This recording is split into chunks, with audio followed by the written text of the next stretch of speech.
South African President Cyril Ramaphosa is finally making good on a long-standing pledge to enact policy reforms, signaling the tide may be turning for the battered South African economy.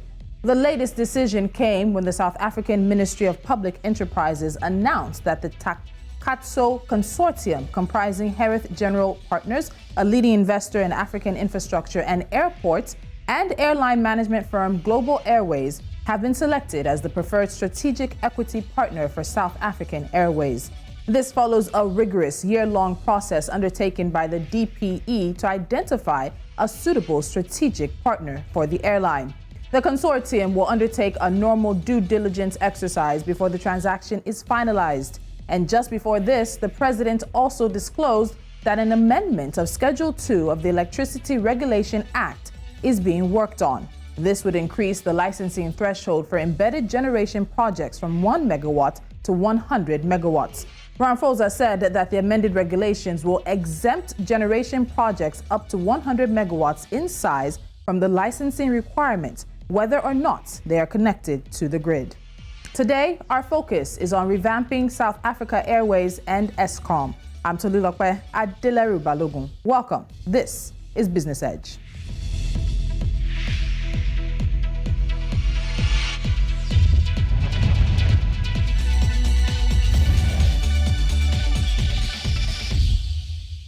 Now joining me on the show is Julius Kleinhans. He is the Executive Director of Organization Undoing Tax Abuse, which is an anti-corruption advocacy organization focusing on tackling government corruption and misappropriation of public funds. Julius, thank you so much for joining us on Business Edge. Thank you so much. It's a pleasure.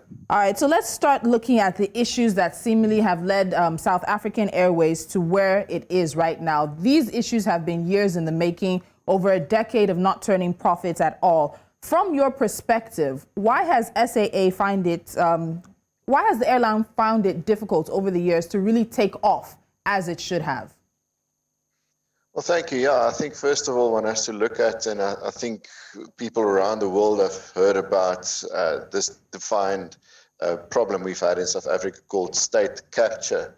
And this was mostly under the former president, Jacob Zuma's reign, where a lot of the people have been moved around into key positions, obviously, to see if they can get their hands on some of the much needed tax revenues to turn the economy around and build on South Africa. Unfortunately, business in government has been roughshod in these efforts. And what's happened is a lot of tax money has gone to waste. Now, if you look at SA, for instance, the directors and the board and the management was changed and replaced by delinquents. In fact, one of our cases recently, the former chairman of SAA, Mr. Dumieni, was declared a delinquent director for life, which means she can never serve on any board in the world ever again. And it's because of these influences, unfortunately, where leadership and management wasn't put in place. And we've seen about 54 billion rand gone to waste over the last decade in SAA through bailouts and these kind of budgets. It's in an airline industry that we know across the whole world is cutthroat. You know, it's competitive. And COVID has also recently had an impact on it. Unfortunately, the problems and SAA's dismay of the results much longer before COVID. And yes, so it's been political meddling in an industry that should be mostly private run and very professionally run and very competitively so.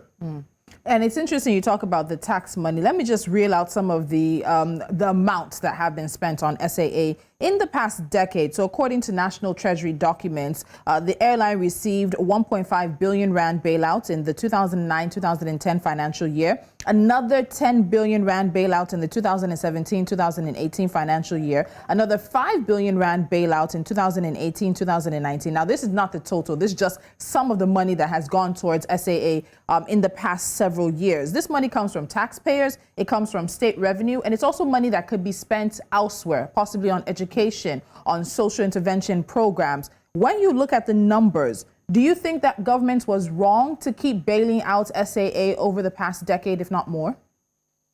Absolutely. We've been deeming it a vanity project. A state doesn't have to own an airline. We understand the importance of any airlines, but the competition's out there. There's fantastic businesses that have been run very well that can ensure that there's business, international business takes place, and that tourism and all these things form part of the economy. But in South Africa, as it is, especially with the ties of apartheid not being broken, we've seen a new kind of apartheid coming into play, with government running roughshod over proper policy by abusing taxes, the very taxes that was needed to turn South Africa around and bring the most poor and most vulnerable people out of those grips of the apartheid era, which people are very familiar with. So sadly, South Africa could have been in a much better economic position than it is right now. But we are quite hopeful on the new changes that President Ramaphosa is putting into place. Policy reform has been a debate and so significantly important for the country for very long now. And we do believe that there's still good opportunities, especially with the latest developments in SA. But should SA have been closed down, or should government have control over SA? We don't believe so. And we believe at OUTA specifically that government needs to be an enabler for the economy. They shouldn't run businesses themselves. And that's what we need in our reform now going forward. Okay, so let's talk about where SAA is now. So the state-owned airline went into the business rescue process in December 2019. In April 2021, the business rescue practitioners of the airline filed a notice of substantial implementation with the Companies and Intellectual Property Commission. And in a statement, they said a significant portion of the debt that hamstrung SAA has since been compromised and the balance thereof transferred to a receivership, a vehicle specially intended to ensure that the debt is paid off. Fast forward to last week, to the end of the week, we hear from the president that a consortium is now taking over 51% of the airlines. What do we know about the deal so far involving the Takatsu consortium? Yeah, that is definitely, I think the pressure is on government to get to conclusions now. The Takatsu consortium isn't even registered yet. So to us, it's just a word that's flying around at the moment. But yeah, that is an option. It seems like they are definitely going into that partnership. Did call on a boycott on SAA last year, demanding that government must sell at least a major shareholder to the private industry, and if not, a boycott will be called so that the airline gets closed down. And this is positive developments, but they're not concluded. So we are a bit worried about the business rescue practitioners that in the pipeline, the next 3 financial years, they've already estimated a deficit. Well, basically, they're not going to make any profit. So, especially if you look at the current circumstances of the COVID pandemic and vaccinations that still need to be rolled out properly in South Africa, it might take a while still before we see proper traveling stimulation taking place. And we don't know if SAA will have the deep pockets with this new consortium to see that through. Even though promises have been made that tax money will not be utilized for this again, and that private equity, people have been putting skin in the game. I think they're committing about 3 billion rand that they're talking about for starters, but it's not sufficient. If you're already making a loss of 7 billion rand in the near future, it's going to be interesting to see how they turn things around. And you talk about the money they're investing. There has also been criticism of the deal for lacking some transparency. So the National Union of Metal Workers of South Africa, as well as the South African Cabin Crew Association, have actually accused the Department of Public Enterprise of not being transparent about the process. They say they've been inquiring for the past, or since rather last year. The spokesperson for the metal workers say if we are to make a break from the past, then transparency is a key factor in ensuring good governance and ensuring that the problems that brought down SAA are not repeated. What do you think about the transparency involved in this process that has brought on the consortium? Do you share in their sentiments? Absolutely. I don't think it's been transparent at all. This is come from somewhere. We haven't even seen competitive tenders putting into place. In fact, we haven't seen any tenders that was advertised. So it is something to worry about, especially if you look at the employees that used to work at SA and now the unions talking on their behalf as well.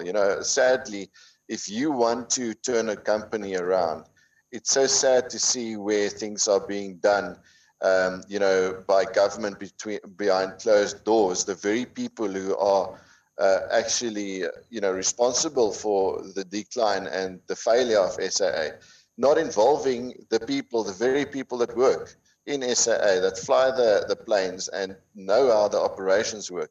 I mean, that is just unacceptable.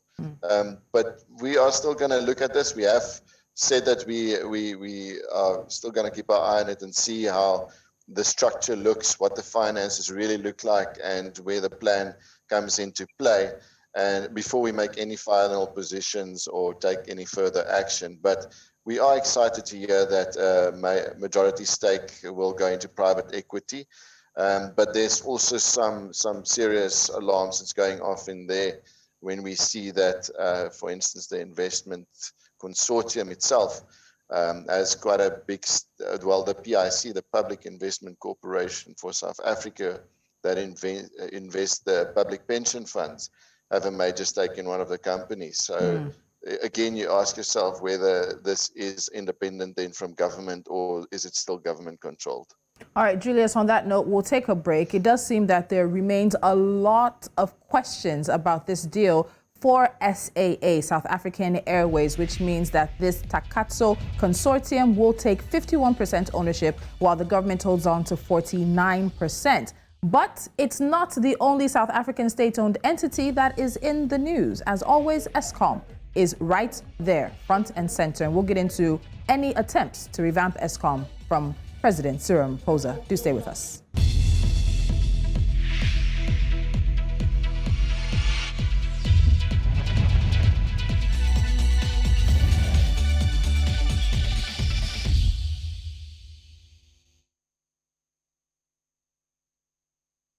This is Business Edge right here on News Central. Today we're focusing on revamping South African Airways and Eskom, two of South Africa's main state-owned entities. My guest is Julius Kleinhans, who's the executive director of ALTA, and that is the Organization of Undoing Tax Abuse. Now, Julius, let's look at this. It's one state-owned floundering entity to another, unfortunately, but this particular entity has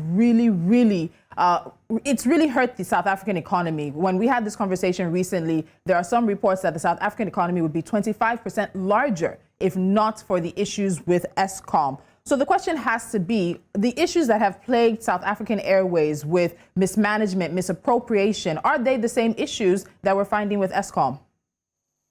Exactly, very same issues. We've seen how the board members and top management in Eskom, as another state entity, and a lot of the other entities as well, were influenced by the wrong, corrupt people. And again, if you don't have the right leaders in place, making the right decisions for the right reasons, and focusing on rather developing the entity itself, these are the repercussions that we sit with. And yeah, the economy is not where it can be. Everyone knows that energy is the backbone of any economy.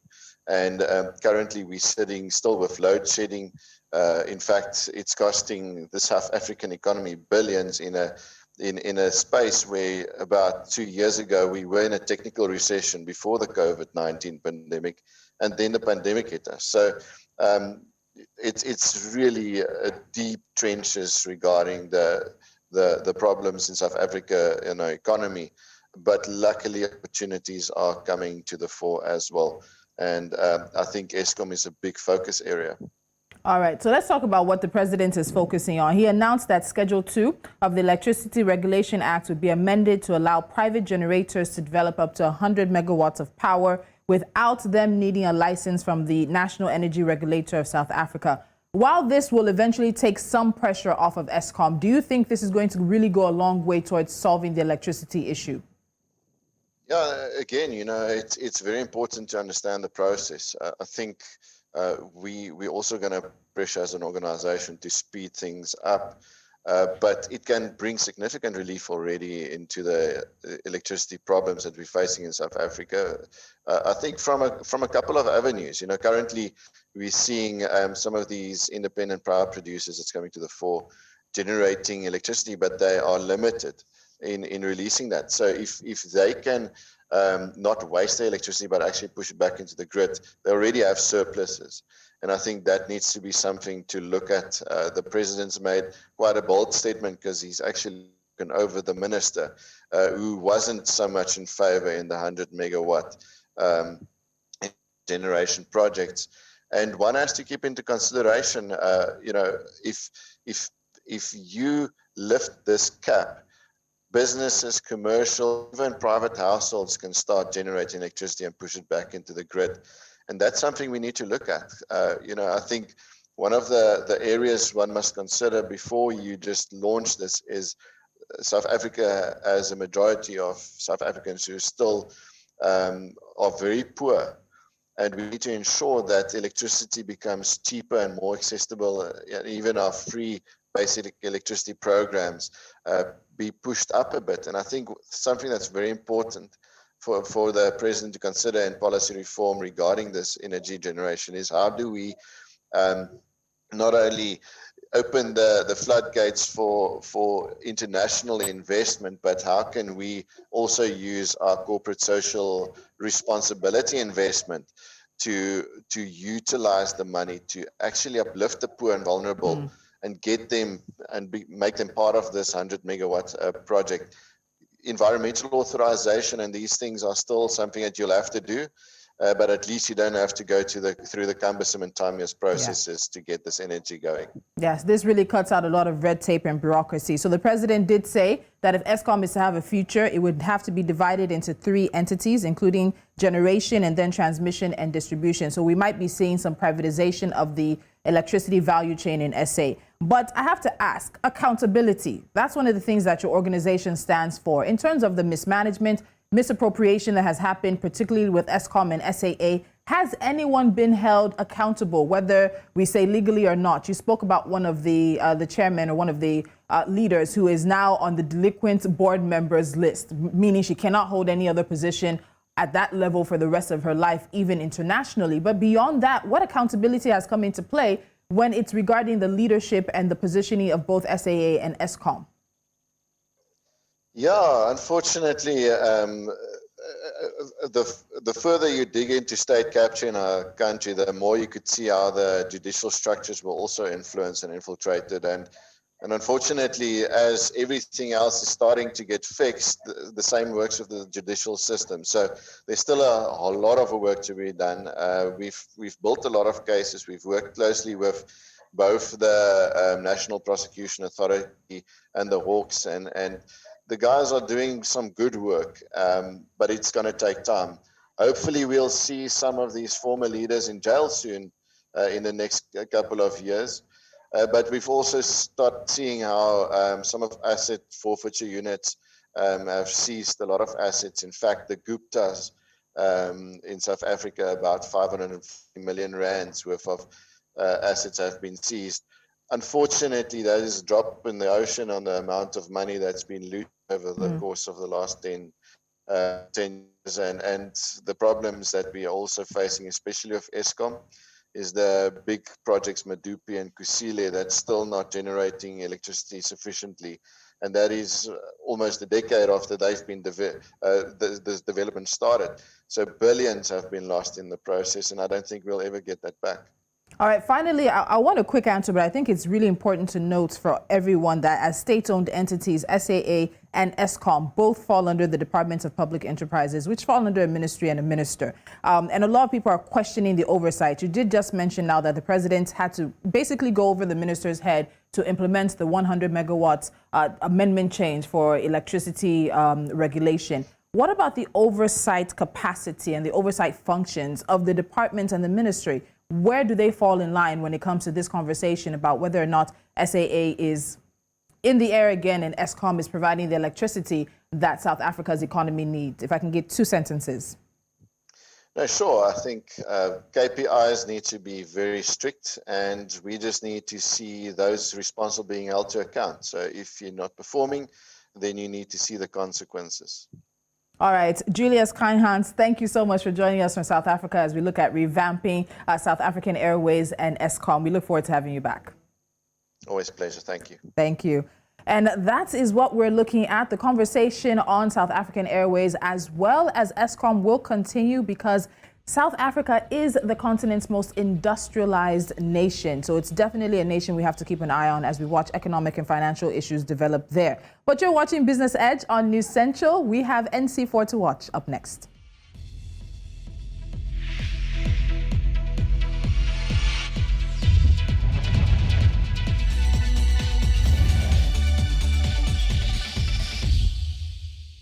And as we wrap things up, let's give you a few stories we're keeping our eyes on. Top of our list this Monday morning, France has announced plans to facilitate as much as 3.8 billion euros in financing for Egypt. Some of the money will fund expansion of Cairo's metro system.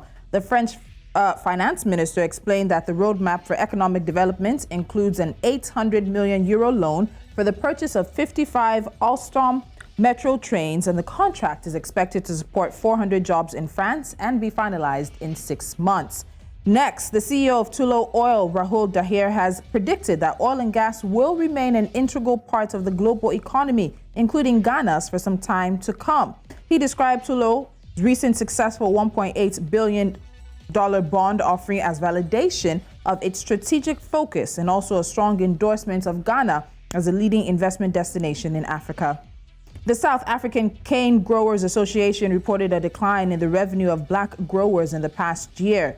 This fell by 15% compared with previous years. SA Cane Growers attributed this to the continued imposition of the Health Promotion Levy, or the sugar tax, and these figures were presented at the SA Cane Growers' 94th Annual General Meeting. And finally, Pawami, a Kenyan solar energy startup, has obtained $1.7 million in grants and $750,000 in equity to fund its growth and expansion. The company enables customers to purchase solar home systems via a pay-as-you-go subscription model and helps them access credit using their mobile phones. And that's it on this edition of Business Edge. As always, thank you so much for joining us. Don't forget to head to our website. You can also subscribe to our YouTube channel and check out any of our conversations on business, financial, and economic stories coming out of the continent. Follow us on social media. We are at News Central TV and watch live on Star Times channel 274, Avo TV channel 23 as well. I'm Tolulokwe Adelaru Balogun. I'll see you next time.